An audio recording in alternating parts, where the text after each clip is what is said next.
Hello guys, in this short we're going to see how to create your image.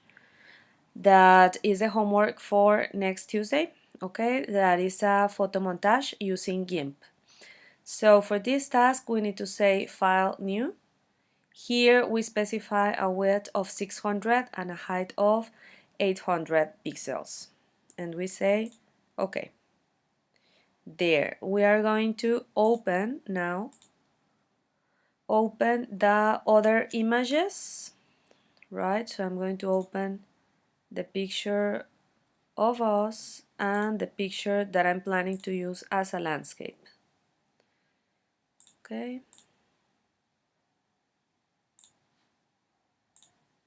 That's it. Now, for the landscape, check. Here I can be moving of files. For the landscape, I'm going to say select all, and then I say copy and paste inside of my file. Okay. It seems that the size of the image is bigger, check it, than the size of the file that we have created, okay? But I'm going to leave it like that because if I make it smaller, check, the height is not going to give the 800 pixels, it's going to be less than that if I try to resize the picture. Okay, that's why I'm not going to do it. I'm going to leave it as it is. Fine. The only thing is that I can arrange the picture like with the double arrow tool, that it's to move the image. That is the only thing that I'm going to do, like to move it a bit. Okay, but for the other picture, the picture of us, I really need to resize it because check the size. It is marked on the ruler here. It is like 2500 pixels. That is like twice or more, 3 times the size that it has our file. So that I'm going to use the scale tool and then we click on the picture. Here it's important that this chain is closed to keep the proportion, that once you change the width, the height changes in the same proportion, okay? And I'm going to say, well, in pixels. I'm going to do the change in pixels. If I want to make it of a width of 600, for example, okay, for the width, and I say scale, that is the same width of our file. Let's see what happens. Okay, it's done. Of course, the picture seems pretty small, but I can adjust here the zoom to make it 100%, for example, to watch it better. Okay, that's it. Now, we need to select the part that we want to copy into our file. For that, you can use this tool, the rectangular selection tool or the oval selection tool, or some other more precise tools of selection like the lasso tool or the scissors that we use in the morning. For example, if I use the oval tool, check it. I click on it and then I trace like an oval, okay, and see. As soon as it appears this line that is dashed and like moving a bit, that means that this part of the image is selected, okay? So I can copy paste this oval. But I want to make a more precise selection, so I'm going to say select none to restart. And then I'm planning to use the scissors. You can use also the lasso tool. Let me show you how. With the lasso you go like tracing the contour of the image as this. Okay, you go tracing, tracing. For example, let's say that I would like to finish here with this teacher. Okay, then I close my lasso in the same point where I started and check. This part of the image is selected. Fine? And I can say there here, edit, copy, go to my original file that I'm creating and say paste and check. This is the part that is pasted. Okay? But I don't want that part. I want all the teachers to appear in the Photoshop.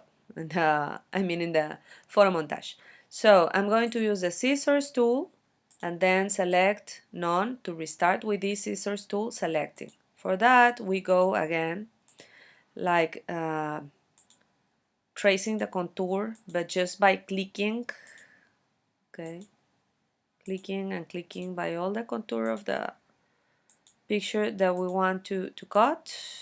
Okay, I'm doing this very fast and maybe it's not going to be the best selection, but this is just to give you an idea of how to do it. Okay, if you could do it a bit more carefully, that would be great. Now let's say that I want to close like, well, at this point, and then I go like here. And remember, we need to finish in the first point that we started. So we click there to close the selection, and then you click inside. Okay, now it is the line of selection appearing there, and there I go to the menu of edit, say copy, then go to the destination and say paste. And that's it, basically. Okay, what matters is that you assign a name in this layer. So I'm going to name this, for example, os, whatever name that you include. Now the layer is set there. If I want to make this picture a bit bigger, let's say, I can just pull from the corners as that, say scale, and then move a bit as if we were like coming or falling into the sand, right? So this is it. This will be my picture. And the only thing to do is say file save. The name for this file should be A3 underscore and there your ID number. Well, as that, maybe. And I say save in a place where I can find, for example, in the desktop. Okay. I already have a file with that name there. I'm going to say replace. Fine. And after saving, you need to say also export. And we choose here the option JPEG. What is the difference between just saving and exporting? If you save the image, you are saving the file that is XCF. That is a file that GIMP can reopen and show you with the corresponding layers. Okay, but if you export this as a JPEG, there what you're going to do is save it as an image that when you reopen here at GIMP, okay, when I reopen it, it is not going to show me the layers.